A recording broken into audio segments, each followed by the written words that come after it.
पाक फौज के एजाज में यौम तशक्कुर के इज्तिमात का सिलसिला जारी है। कराची में पीपल्स पार्टी की जानिब से जिला बस्ती में यौम तशक्कुर का बड़ा जलसा मुनक्किद किया गया, जिसमें ताजर बरादरी की बड़ी तादाद ने शिरकत।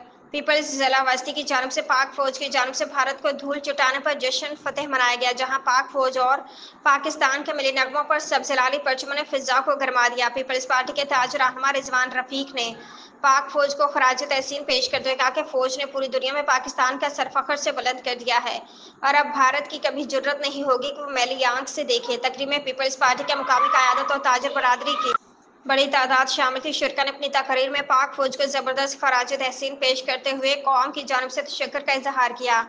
ऑल कराची ताजर अलायंस चेयरमैन हकीम शाह, सदर Asif Gulfam, Pakistan furniture association Sindh chapter general secretary Mohammad Asim और लियाकताबाद ताजर इत्तेहाद Intisar Baig furniture market, Haseeb Ikhlaq electronic market, Tayyab करियाना market, Liaquatabad Shahzeb Farooq timber market, Mohammad Sabir Nazir Mughal, Karachi chamber of commerce member Syed Sarfaraz Ali, member Sindh council Arif Qureshi, Rao Abdul Waheed, PSF साबका सदर फैसल शेख। प्रोग्राम के आखिर में परचम कशाई, मिठाई और खवातीन में चूड़ियां तकसीम की गई।